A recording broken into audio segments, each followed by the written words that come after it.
বলিপাড়ার জনপ্রিয় অভিনেতার সঙ্গে মুখের মিল, তার উপরও আবার আদব কায়দা থেকে শুরু করে অভিনয়ের ধরনেও ছাপ রয়েছে। ৯০ দশকে তাই কৌতুক অভিনেতার চরিত্রে একের পর এক ছবিতে অভিনয়ের সুযোগ পাচ্ছিলেন জুনিয়র দেবানন্দ। কিন্তু যে দক্ষতা তাকে কেরিয়ারের সাফল্যের সিঁড়িতে চড়তে সাহায্য করেছিল, সেই দক্ষতায় তার কেরিয়ার ধ্বংসের মূল কারণ হয়ে দাঁড়ায়।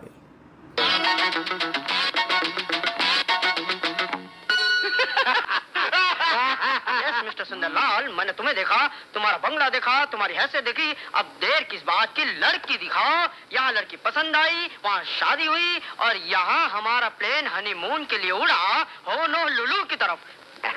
क्यों डटा? बिल्कुल बेटा। कट नहीं, यहाँ सुनिए आप, किस उल्लू के पट्टे को आप पकड़ के लाए थे? अपनी तरफ से डायलॉग ऐड करके मुझे 1000 गालियां देकर चला गया। ये एक शॉट के लिए आया था, मेरा पूरा सत्यानाश कर दिया इसने, मेरा पूरा मार्केट खराब कर दिया। माय डियर उसने आपका कट नहीं सुना होगा। भाई मैंने तो ठीक तरह कट बोला था। अगली बार आप मेरी डेट के लिए आइएगा, देखता हूँ डेट कौन देता है। राजू प्लीज गाड़ी निकालो राजू। বলি অভিনেতা দেবানন্দের মতো দেখতে ছিলেন বলে বলিপাড়ায় জুনিয়র দেবানন্দ নামে অধিক পরিচিত ছিলেন। তার আসল নাম কিশোর আনন্দ ভানুশালী। 1962 সালে 13ই মার্চ মুম্বাইয়ের এক গুজরাটি পরিবারের জন্ম। কিশোরের বাবার একটি দোকান ছিল। তিনি চাইতেন কিশোরও যেন পারিবারিক ব্যবসা সামলান। ফিল্ম জগৎ সংক্রান্ত কোনো বিষয় পছন্দ করতেন না কিশোরের বাবা। এমনকি শৈশব থেকে অভিনয় নামার কথাও ভাবেননি কিশোর। হঠাৎ স্কুলের এক বন্ধু কিশোরকে ডেকে জানান যে তিনি নাকি হুবহু দেবানন্দের মতো দেখতে। সেই সময় দেবানন্দকে চিনতেন না কিশোর। বন্ধুকে জিজ্ঞেস করায় তিনি জানতে পারেন যে হিন্দি ছবিতে অভিনয় করেন দেবানন্দ। স্কুলে পড়াকালীন অভিনেতাদের মধ্যে একমাত্র রাজেশ খান্নাকেই চিনতেন কিশোর। বলিউডের সুপারস্টার হিসেবে রাজেশকেই চিনতেন কিশোর। বন্ধুর কথা শুনে দেবানন্দের দেখার ইচ্ছা প্রকাশ হয় তাঁর। 1971 সালে কিশোরের 8-9 বছর বয়স যখন, সেই সময় প্রথম দেবানন্দের ছবি দেখেন কিশোর। স্কুলের ছুটি চলাকালীন মামার বাড়িতে গিয়ে দেবানন্দ অভিনীত এ গালিস্তান হামারা ছবিটি দেখেন। তারপর দেবানন্দের জুয়েল থিপ ছবিটিও দেখেন কিশোর। দেবানন্দকে দেখার পর মুগ্ধ হয়ে যান কিশোর। তার সঙ্গে যে দেবানন্দের প্রচুর মুখের মিল রয়েছে, সে বিষয়ে আর কোনো সন্দেহ ছিল না কিশোরের। তারপর আয়নার সামনে দাঁড়িয়ে দেবানন্দের চলন বলন এবং অভিনয় সব কিছুই নকল করতে থাকেন কিশোর। স্কুল জীবন থেকে নিজেকে দেবানন্দের নকল করা বা ডুপ্লিকেট তৈরির চেষ্টায় লেগে পড়েন কিশোর। দেবানন্দের মতো দেখতে বলে তার মতো পোশাক পরে অভিনয় করতেন কিশোর। স্কুলের নাটকের মঞ্চে জুনিয়র দেবানন্দ হয়ে অভিনয় করেন কিশোর। এরপরে হিন্দি ছবিতে অভিনয়ের ইচ্ছা জাগে তাঁর। বন্ধুবান্ধবেরা তাকে পরামর্শ দিয়েছিলেন যে দেবানন্দই তাকে অভিনয়ের সুযোগ দিতে পারেন। বন্ধুদের কথায় সাইকেল চালিয়ে দেবানন্দের বাংলোর সামনে গিয়ে হাজির হন কিশোর। ঠিক সেই সময় বাংলোর ভিতর থেকে গাড়িতে চেপে বেরিয়ে যাচ্ছিলেন দেবানন্দ। কিশোরের সাইকেল গাড়ির সামনে এসে পড়ায় গাড়িটি থামিয়ে দেওয়া হয়। গাড়ির জানলার কাচ নামিয়ে বাইরে মুখ বাড়িয়ে দেখেন দেবানন্দ। তার কাছে অভিনয়ে নামার ইচ্ছা প্রকাশ করেন কিশোর, কিন্তু কিশোরকে সরাসরি মানা করে দেন দেবানন্দ। অভিনেতা বলেন, তোমার এইটুকু বয়স, এখন কিসের অভিনয় করবে তুমি? পড়াশোনা শেষ করো আগে। দেবানন্দের পরামর্শ মেনে পড়াশোনা শেষ করেন কিশোর, কিন্তু অভিনয় করা বাদ দিলেন না তিনি। থিয়েটার থেকে শুরু করে নানান রকম শোয়ে অংশ নিয়ে দেবানন্দের ভূমিকায় অভিনয় করতেন তিনি, কিন্তু তাতে ভালো উপার্জন হতো না। বিভিন্ন জায়গায় অডিশন দিতে শুরু করেন কিশোর। সকলে তার মুখ থেকে দেবানন্দের ছবির সংলাপ শুনতে চাইতেন, দেবানন্দের মতো অভিনয় করে দেখাতে বলতেন, কিন্তু কাজের সুযোগ কেউই দিতেন না। শেষে বাবার দোকানে বসতে শুরু করেন কিশোর। ভারতী নামে এক মহিলাকে বিয়েও করেন তিনি। বিয়ের পর এক পুত্র সন্তানের জন্ম দেন ভারতী। দোকান চালিয়ে সংসারে খরচ চললেও সে কাজে মন বসছিল না কিশোরের।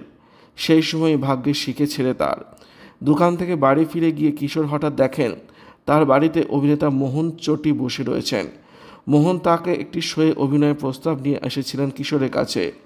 মোহনের কথা মতো তার সঙ্গে কাজ করেন কিশোর। মোহনই তারপর পাগলখানা নামে একটি ছবিতে বার্ষা চরিত্রে অভিনয়ের সুযোগ দেন কিশোরকে। তবে তার জীবনে আমূল পরিবর্তন নিয়ে আসেন বলি পরিচালক ইন্দ্র কুমার। দিল ছবির কাজ নিয়ে ব্যস্ত ছিলেন ইন্দ্র। ছবির চিত্রনাট্য থেকে শুরু করে সমস্ত চরিত্র নিয়ে চূড়ান্ত সিদ্ধান্ত নেওয়া হয়ে গিয়েছে। তারপরও কিশোরকে তার ছবিতে নতুন একটি চরিত্রে অভিনয়ের সুযোগ দেন তিনি। আসলে কিশোর হঠাৎ করে জানতে পারেন যে তার বাড়ির কাছে আমির খান এবং মাধুরী দীক্ষিত শুটিং করতে গিয়েছেন। শুটিং দেখতে সেখানে যান কিশোর। দর্শকের ভিড়ের মাঝে কিশোরের দিকে নজর পড়ে ইন্দ্রের।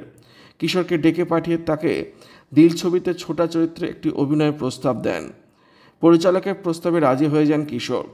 1990 সালে মুক্তিপ্রাপ্ত দিল ছবিতে অভিনয় করার পর বলিপাড়ায় নিজের পরিচিতি তৈরি হয়ে যায় কিশোরের। কিন্তু পরিচিতি তৈরি হলেও কাজ পাচ্ছিলেন না তিনি।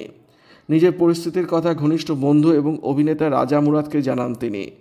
রাজা জানান, কিশোরের সঙ্গে যোগাযোগ করার জন্য কোনো ফোন নম্বর তার কাছে ছিল না, তাই কাজ দেওয়ার ইচ্ছে থাকলেও ছবি নির্মাতারা তার সঙ্গে যোগাযোগ করতে পারেননি।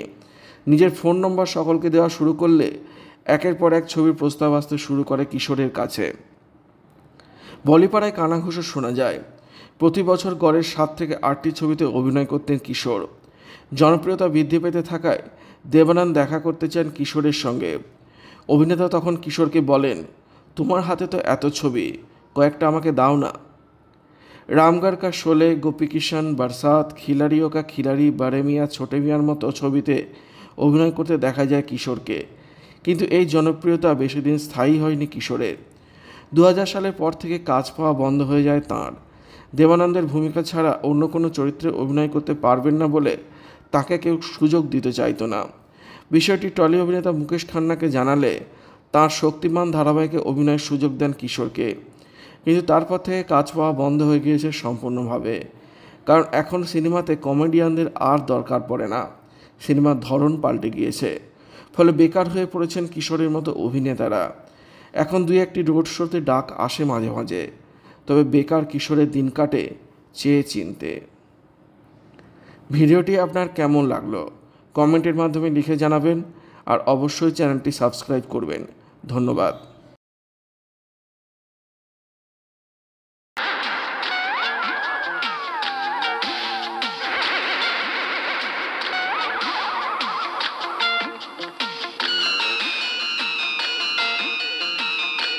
डड्डा जूता। अरे दिला दूंगा ना, जूता दिला दूंगा। क्या जूतों की दुकान खोलनी है? अरे गधे, पहले मछली तो देख ले।